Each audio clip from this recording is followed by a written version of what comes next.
I first met their father, Brant, he tore his Achilles heel. We spent the summer of 2004 kayaking on Town Lake. He laid in the canoe while I swung and dipped from rope. Bikini-clad, I entertained him as he thumped his boot and I landed in the motorboat baths over and over again.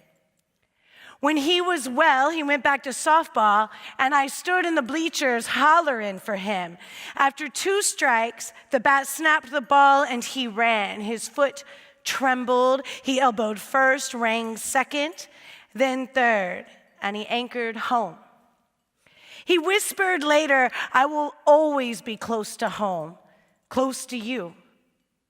The dog days hummed midnight and the lights blinked off one by one. I read him poetry by cell phone mist. I wrote bad novels during the day and was a burgeoning business owner in the event industry by night. We traveled, rocked out to ACL, and curled our bodies against each other for years. The ways of Gen X, powered by alcohol and a PlayStation, we worked hard and gave no complaints. We bought a limestone house, fixed it up, and dubbed ourselves home. We gave birth to a girl, Alana. Close to our 7-year anniversary, 2-year-old in tow, we were married. I have always done things backwards. Brant received a promotion. I was called partner and landed an agent for my writing. We wanted more children. So we set about the task of drinking appletini because that's how we had created the first.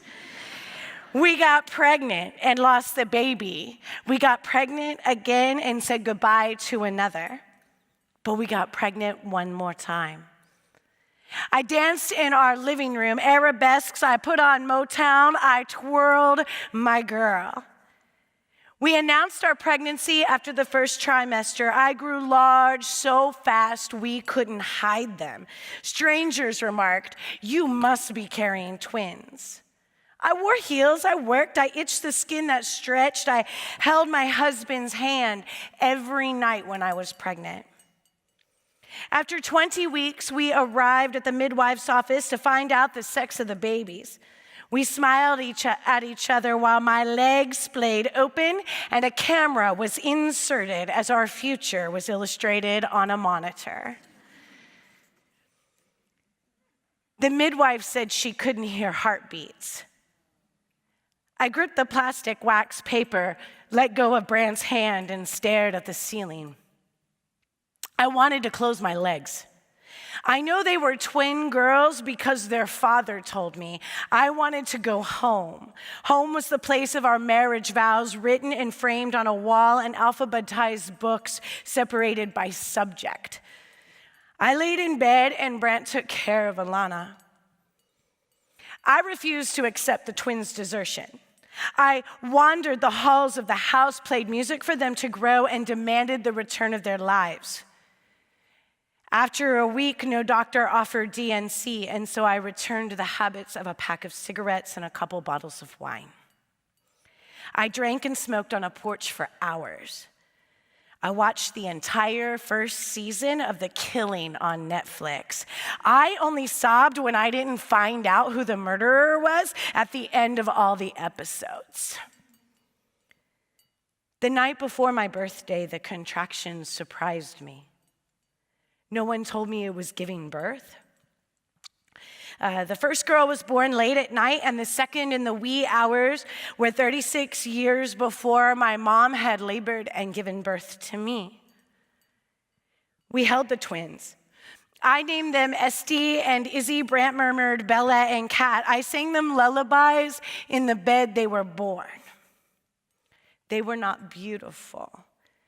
My husband washed their blood from his hair 3 times, but we were at home. We buried them in the backyard and placed a large limestone on top because I was afraid the dog might eat them. They laid in a row next to the 3 dead goldfish where we had explained death to Alana, and I rushed to a work appointment. No one told us to go to therapy or handed us pamphlets with statistics that the first order of business was to save the marriage. Nobody said anything. I didn't want to talk about the twins. I didn't want to be a burden. And when I picked up Alana from her preschool, her teacher told me that she had exclaimed, "My parents are working really, really hard to give me a brother or a sister." I laughed for them. I have always smiled too much for others. We moved from Austin within 3 months, a new job and a small goodbye dinner. Friends left on Facebook. I wanted to say goodbye, but was afraid to be without my husband, who had claimed Dallas as our new home. I left a business and stopped writing. I taught poetry part-time. We bought another fixer-upper. I planted and screamed at tomatoes, "You need to grow," because I wanted to keep something alive. The Solon father quit softball and took 2 years to build a fence. I begged for dates and he refused time alone with me. I rolled my eyes and found out that nobody wants to have sex with a nag. I navigated hormones and progesterone. We had another miscarriage. This time I watched the second season of The Killing and found satisfaction in knowing who had killed the teenage girl. I Googled adoption. The would-be father brought me food, and when he laid in bed, I turned to face the wall. I counted loads of laundry. We began the process of fostering to adopt, and the first time since the twins 2 years later, I decorated another room for a child. Their father and I began to go to bed at different times. No one talked about the twins on Mother's Day. Father's Day was dimpled with blackberry cobbler. My husband buried himself in a master's degree, and I hung out with people I had barely seen since childhood. The kind who don't have children and have all the time in the world to drink. I drank with them. I put the girl to bed and told my husband, "Study well, I'll be close by." I clocked my arrival about 5 minutes after he went to sleep.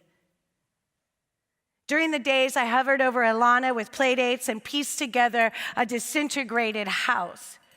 We adopted a boy, sweet, beautiful Jonathan. It is no surprise the drinking friends could not make the court date at 8 a.m. I counted the people who celebrated with us. The days were long, but the years went fast, and I never wanted to talk about what we had lost.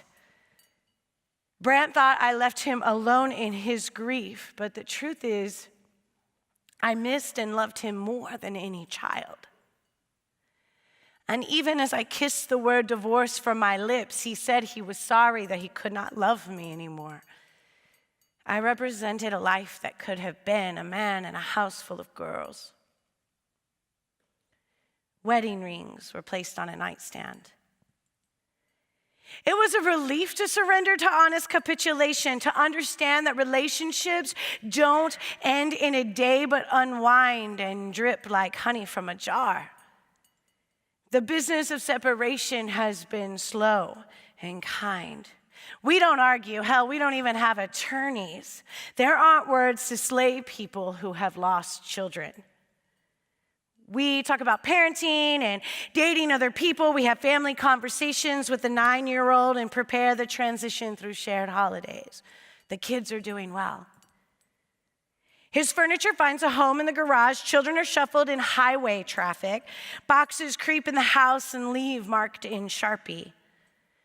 But as we shuffled out of the past with conversation, the floors were done and a hot pink sofa is to be delivered in my name. We take the time to care for each other and honor the vows still hung on the wall. It hasn't been easy, but we have always worked really hard for our children. And the last time he left, he stared at me in the house. I was enthralled by computer, drinking water, lathered in story. "Look at you," he whispered. "You finally made it home, baby."